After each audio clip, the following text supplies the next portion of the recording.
مسلمان قتل کم ځای کې روا دی؟ په څلور مذهب باندې د مسلمان قتل ناجایز دی، حرام دی. په کم مذهب سره، په کم مسلک سره د مسلمان قتل دوی روا کوي؟ حضراتو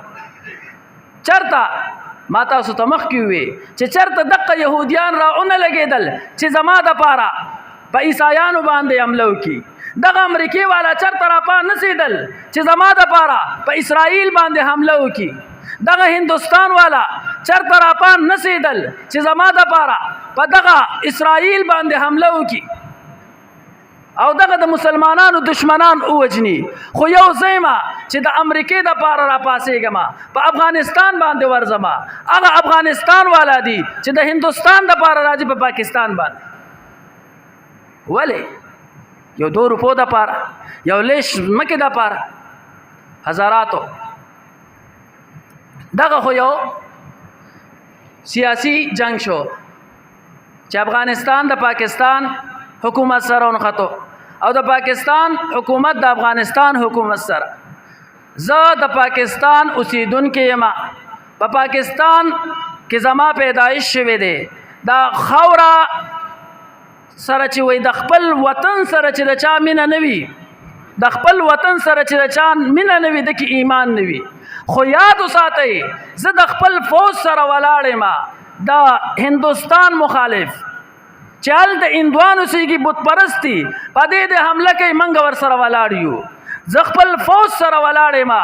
دوی د حمله کوي په امریکې باندې، په اسرائیل باندې، په عیسایانو باندې، یهودیانو باندې، مجوسیانو باندې، بت پرستو باندې. څومره کافران چې دي، الکفر ملت واحده، په هر کافر چې ورځي زه د خپل فوج سره کلک ولاړ یم. خو هیڅ چرې به زه د خپل فوج سره د مسلمان په جنگ باندې ونه درېږم. هغه امارت اسلامي چې موږ پې فخر کوو، خو دغه امارت اسلامي کو په هندوستان باندې حمله کوي، په امریکې باندې حمله کوي، په عیسایانو، یهودیانو، مجوسیانو، بت پرستو باندې حمله کوي. موږ د امارت اسلامي حصه یو. خو کو دغه امارت اسلامي را لګي او زما مسلمان رور وجني، زه د سره هیڅ چرې نشم ودرېدی. ولې؟ د قیامت په ورځ برانه الله رب ذوالجلال تپوس کوي چې د یو مسلمان په قتل کې تم شامل وي او یو مسلمان لا اله الا الله محمد رسول الله ویلو او تا وی چې دا اوجنی. حضراتو دا خو د ملک او د وطن خبره شوله. هغه هم یو طرف ته کو، هغه د په حکومت باندې زما لاس نه رسي، په حکومت باندې ستا لاس نه رسي. هغوی چې څه کوي، هغوی به ورله ډېرې هیلې بهانې جوړې کړي، هلته امارت اسلامیه به ورله ډېرې هیلې بهانې جوړې کړي، هغې باندې زما طاقت نه رسي. خو دلته منګه په دې خپله معاشره کې ما سره دلته افغانیان رونه اوسي، مهاجر رونه را سره اوسي، هغوی زما وینو څکلو ته تیار دي او زه د هغوی وینو څکلو ته تیار یم. آخر پس زم مسلمان ما هغه مسلمان دی. بله دا خبره چې جنگ شروع دی د افغانستان نه چې پایر کېږي، هغوی هم وایي نعرې تکبیر الله اکبر. د پاکستان نه چې پایر کېږي ډس کېږي، دوی هم وایي نعرې تکبیر الله اکبر. جنگ پس دی. آخر بیا هم موږ خپل منځ کې انختیو چې نه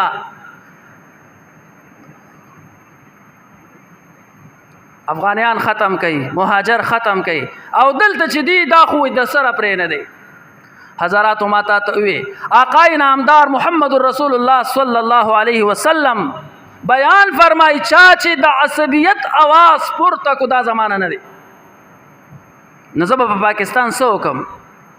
زه په افغانستان څه وکم چې زه پکې د آقای نامدار محمد رسول الله صلی الله علیه وسلم د جماعت نه بهر کېږم. داسې افغانستان زما نه دی پکار، داسې پاکستان زما نه دی پکار. زمونږ هغه افغانستان پکار دی، زمونږ هغه پاکستان پکار دی چې د آقای نامدار محمد رسول الله صلی الله علیه وسلم د جنډې د لاندې ما او تا د قیامت په ورځ باندې پاسو. دغه پاکستان، دغه افغانستان زمونږ پکار ده. نو عصبیت یو ناسور دی، دا د مسلمانانو اتفاق ختموي، دا د مسلمانانو اتحاد ختمي اجتماعیت ختمي او کله چې زمونږ اتفاق او اتحاد ختم شو نو دغه يهوديان به بیا په مونږ باندې راځي دغه هندوان به بیا په مونږ باندې راځي مونږ له خپل منځ کې اتفاق پکار دی مونږ له خپل منځ کې اتحاد پکار دی ولی مسلمانان المؤمن اخو المؤمن دا مسلمان المسلم اخو المسلم مسلمان دا مسلمان رور دی انما المؤمنون اخوه مسلمانان خپل منځ کې رونه دي کو هغه په مشرق کې اوسي کو هغه په مغرب کې اوسي کو هغه په شمال کې اوسي کو هغه په جنوب کې اوسي دا تمام خپل منځ کې آقا نامدار محمد رسول الله صلی الله علیه وسلم بیان فرمایي دا د مسلمان رور دی الله رب ذوالجلال بیان فرمایي مسلمانان رونه دي نو بیا پکې قوم پرستی د کم ځای نه رااله بیا پکې پاکستاني او افغاني د کم ځای نه راغی منګه دې خبرو غر کړو هغه دي یورپی ملکونه دي يهوديان دي عیسایان دي یو بل کې دا دغه نه کوي یو بل سره خوالاړ دي ماته تمخ کې امریکای چرته په اسرائیل باندې حمله ونه کړله نوبل انعام ورته ملاويږي وې دې جنگونه بندي ډېر اوچت سړی دی ټرمپ د نوبل انعام ورته ملاويږي اته جنگونه وای بند کړه خو دې ته خلک نه ګوري دا اته جنگ شروع کړي چو عجیبه خبره ده اور لګوا او خلک پیسې ځه او بیا رستو ته مړکا تا خو ډېره لویه کارنامه وکړله ولې اور دې مړکو خو دې ته نه ګوري چې دا اور لګولې چاو په دې اور کې دا خلک چا مړ کړه نو دا د نوبل انعام لایق دی دا د نوبل انعام مستحق دی منګه د ټرمپ په خپو کې پراته یو منګه نن د مودي په خپو کې پراته یو حضراتو ماته ته وی هغه سیاسي خلک دي کو هغه د افغانستان دي کو هغه د پاکستان دي هغه باندې زمونږ وس نه رسی خو په دې خپل وجود هم خو وس رسی کنه ځان ولې په دې ګناه کې مبتلا کو ولې دغه د اسلام په نوم باندې کوم ملک ته هغه سره ولې منګ دښمنی ساتو څنګه چې منګ دې ته خپل ملک وایو منګ افغانستان ته خپل ملک وایو ولې تمام مسلمانان رونه دي مسلمانانو کې بغض حسد دا نه دی پکار الله رب ذوالجلال دغه لګه شانته خور منګ مسلمانانو لرا کړی ده او دا دغه يهودو نصارو پسترګو کې ازغې ده چې دا وکړه ختم او لګیا دي ختمي په دغه به اتفاقی باندې د الله رب ذوالجلال نه دعا ده چې مونږ ټول ته الله رب ذوالجلال اتفاق او اتحاد نصیب کړي دغه خبرو نه ځان اوساتئ کو پاکستان دی کو افغانستان دی دوه مسلمانان دي اسامه ابن زید رضی الله تعالی عنہ کله چې جنگ صفین او جنگ جمل نو ته په یو کې حصہ وانه غستله وای ما ته خپل هغه خراب حالت یاد دی چې رسول الله مبارک ما ته وی چې تابه د سینه ولې نشلوله نو کوی نن زما د لاس نه په جنگ صفین جنگ جمل کې د صحابه خپل منځ کې جنگونه راغلي کو دای کې زما د لاس نه مسلمان شهید شي زبسکو حضراتو بلدا خبره یاد اوساتئ رسول الله مبارک بیان فرمای کله چې دو مسلمانان دا خپل منځ کې ملاقات کی بسیفهما پتور سره او فقتلا احدهما الاخر دا یو راولګي دا بل اوجني د نسائی شریف حدیث ته نو رسول الله مبارک بیان فرمای فالقاتل والمقتول فی النار قاتل او مقتول دوانه په اور کې دي نو کوته داوي چې زه خو را لګېدلې ما او د سره به جنګېږم زه به شهید شم او هغه به هلاک شي نه دوانه د هلاکت غورځېدل ولې د مسلمان سره جنگ حضراتو نن منګه په دقه مصیبت د عصبیت په د ناسور کې مبتلا یو کنن زه پښتون ما پنجابی نه منم کنن زه پنجابی ما پښتون نه منم او کنن زه پاکستانی ما مهاجر نه منم او کنن زه مهاجر ما پاکستانی نه منم دا د انګریز یهود او نصاراو دغه بت پرستو یو لوی سازش دی چې د مسلمانانو په دې منځ کې راچولې دي او مونږ یې ډلې ډلې ګرځولیو د غزوه بنو مصطلق دا په شپږمه هجره کې دا غزوه پیش راغلی و نو صحابه روان دي جنگ لزی پدې کې د دوو صحابو په خپل منځ کې څه چیړ چاړ راغی. دو صحابه ان قتل او جنگ کوي. په دغه کې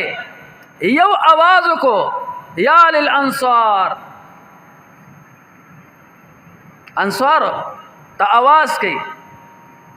استغاثه کوي، مدد طلب کوي. یا للانصار، انصار څه شو؟ انصار راشي زما امداد وکي. دغه بل را پاسې دو یا للمهاجرین، مهاجرین راشي زما امداد وکي. آقای نامدار محمد رسول الله صلی الله علیه وسلم روان دی. په غوږو باندې چې کله دا आवाज شو،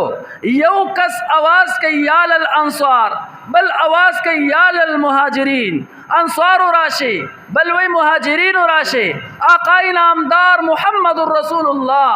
صلی الله علیه وسلم بیان فرمائی ما بال دعوى الجاهلیه، دا جاهلیت دا دعوی د کم ځای نه راغلی، دا د جاهلیت دا اوازونه د کم ځای نه رالل. صحابه ورته فرمایل، دو صحابه دي او هغه نښتي دي. آقای نامدار محمد رسول الله صلی الله علیه وسلم او فرمایل دعوها فانها منتنا، پرېږدئ دا اوازونه، دا بدبوئی والا اوازونه پرېږدئ، د دې نه خو بدبوئی راځي، دا د جاهلیت اوازونه پرېږدئ. هغه د جاهلیت اوازونه نن منګه را اوچت کړي دي. او دا چا؟ دغه یهود، دغه نصاراو، دغه مجوسو، دغه بت پرستو هندوانو دا اوازونه په موتا کې را پیدا کړل د څه دپاره چې زما او ستا اتفاق ختم کی. هغوی هیڅ کله زما او ستا په اتفاق باندې نه خوشحالیږي، هغوی هیڅ کله زما او ستا په اتحاد او اجتماعیت باندې نه خوشحالیږي. هغوی ته د غټه خطره جوړیږي چې کو دا مسلمانان راته یو شو منګه به ورسره څه کوو.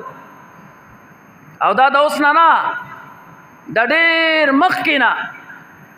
چې رسول الله مبارک له الله پاک پیغمبري ورکړې ده، دغه یهود او نصارا زما او ستا په اجتماعیت باندې خفه دي، زما او ستا په اتفاق باندې خفه دي. صحابه ناست دي، انصار هم ناست دي، مهاجرین هم ناست دي. دغلته یو بل سره ښکلې خبرې کوي. اوس او خزرج چې دا به دا انصارو مخکینې قبیلې وي، نو دوی دلته ناست دي او یو بل سره دغه خوشحالیانې کوي، خوشطبیانې کوي. په دې کې یو منافق تېرېدو چې داسې وکتل صحابه یو بل سره ښکلې ښکلې خبرې کوي، د رورولۍ خبرې کوي، رورولي قائمه ده.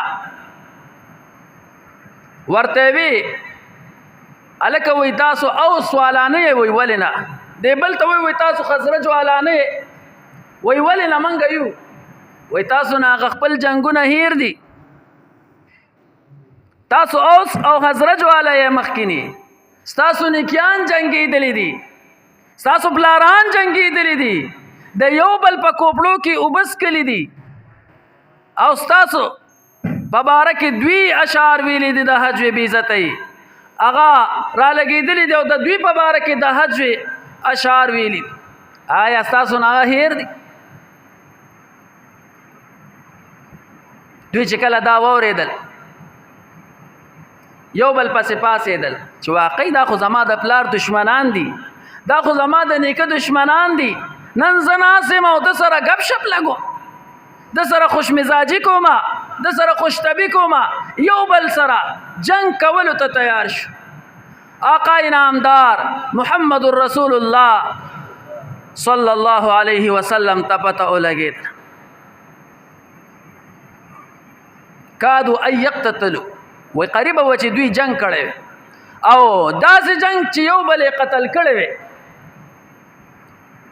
رسول الله مبارک راغی او دوی ته وی زه په تاسو کې موجود یم او تاسو داسې کار کوئ. الله رب ذوالجلال او فرمایل واعتصموا بحبل الله جميعا ولا تفرقوا. یاد کئ هغه وخت اذ کنتم اعداء فالف بین قلوبکم فاصبحتم بنعمته اخوانا. اے صحابه هغه دور یاد کئ چې تاسو دشمنان وئ، الله رب ذوالجلال محبت من راواغست تاسو په زړونو کې واچوله. نن تاسو یو بل سره جنگ کوئ. نو دغه یهود، دغه نصارا، دغه مجوس، دغه بت پرست دا د مسلمانانو اتفاق نشي لیدلی. دوی باندې دا بد لګي چې مسلمانان ولې یو بل سره ضرور ولې ژوند تیری، د خوشحالۍ ژوند تیری. دغه یهود او نصارا را لګي او مسلمانانو کې دا تفریقه پیدا کوي. چا باندې د یو نوم اګدي، چا باندې د بل نوم اګدي، یو بل ته را اوچتئ. حضراتو دوی به لګیاوي او دغه سازشونه به خامخا کوي. خو افسوس موږ له خپل مسلمانانو راشي، افسوس موږ له خپل رونو باندې راشي چې هغه را لګي او بل رور وجني. چرته دغه يهوديان را اون لګیدل، عیسایانو سره اونن قتل، دغه مجوسیانو سره اونن قتل، کورالګي اغم په مسلمان گزار کوي. او نن کو ځان ته مسلمان وې زم په مسلمان باندې گزار کو. او بیا د مسلمان وجل څنګه دي؟ یو مسلمان وجل په میدان جنگ کې درته یادو مداسم نه چې په عام حالاتو کې یو مسلمان او وجلو. رسول الله مبارک یو جهاد لا سریه اولېګلا چې دوی کله داسې لاړل نو مختلف واقعات راغلي دي. په دغه کې اسامه ابن زید رضی الله تعالی عنہ موجودو. نو دوی ورتل د جهاد د پاره اوس روان دي او جهاد بکي. پدې کې یو کس را روان دي او په دوی باندې سلام وکړو او لا اله الا الله محمد رسول الله ویله. اسامه ابن زید ورغه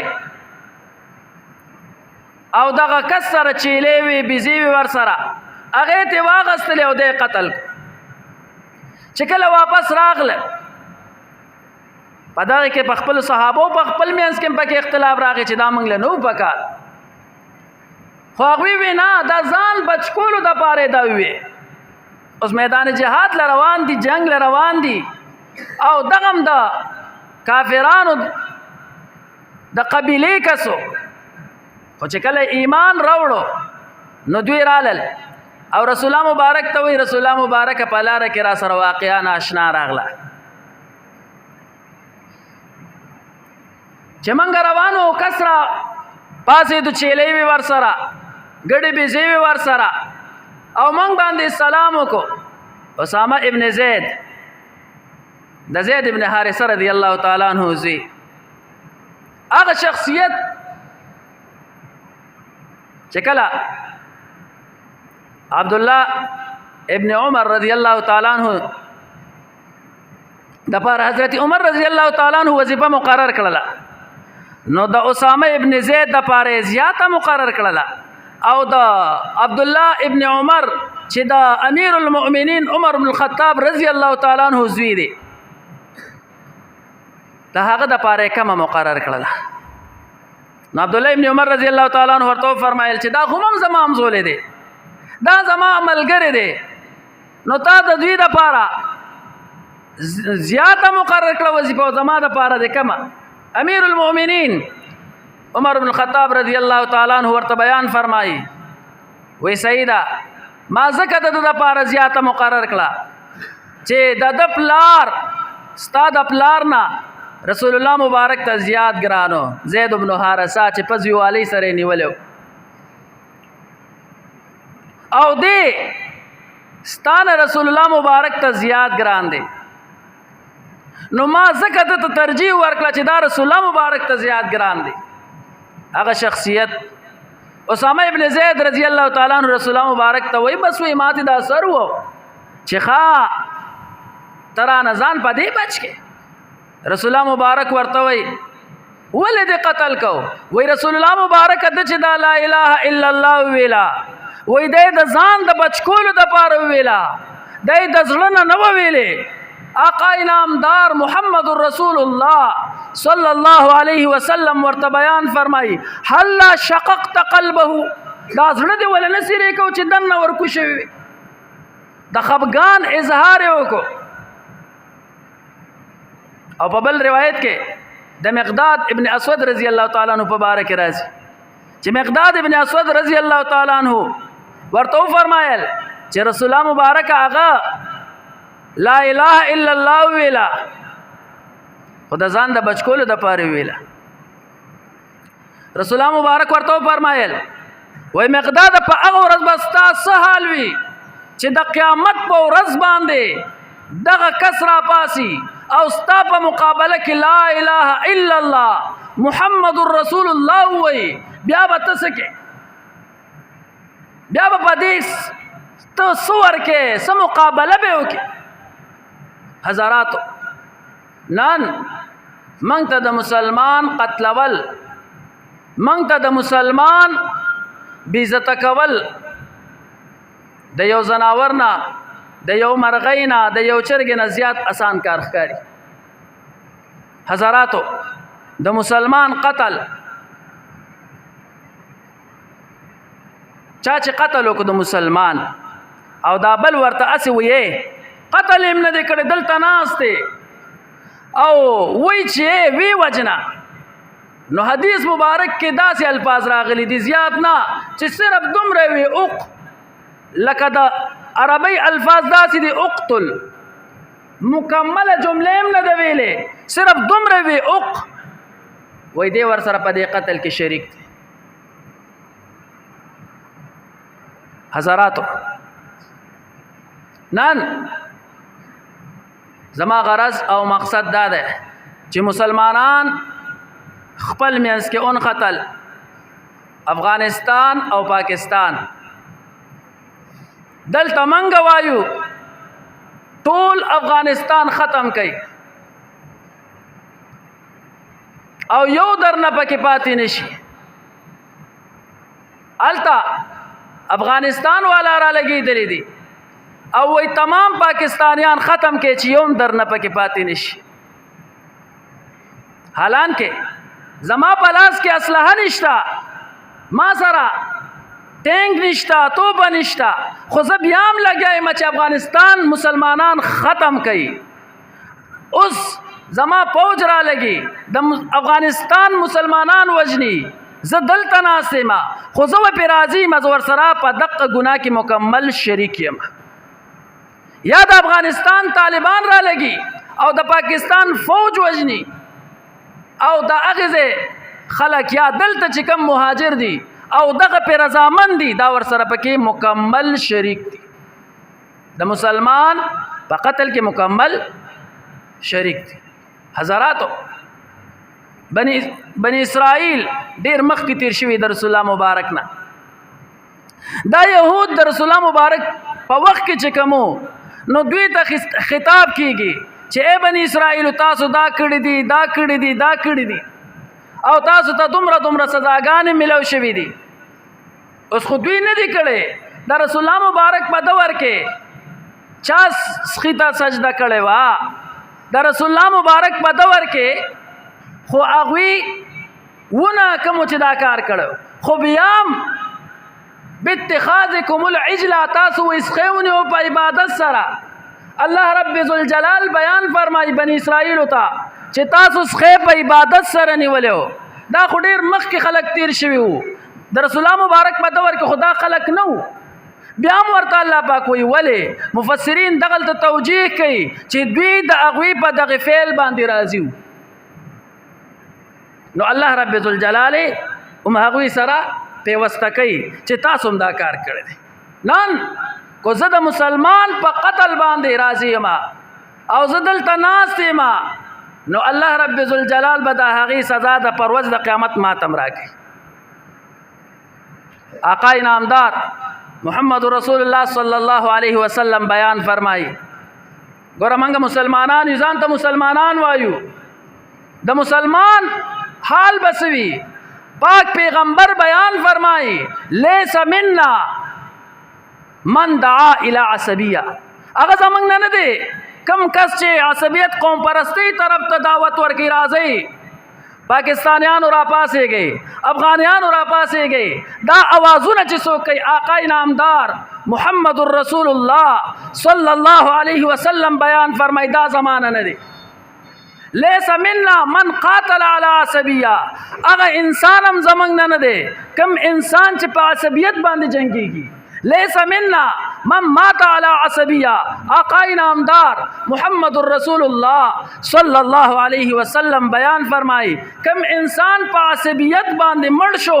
په قوم پرستی باندې مړ شو دام زمانه نه ده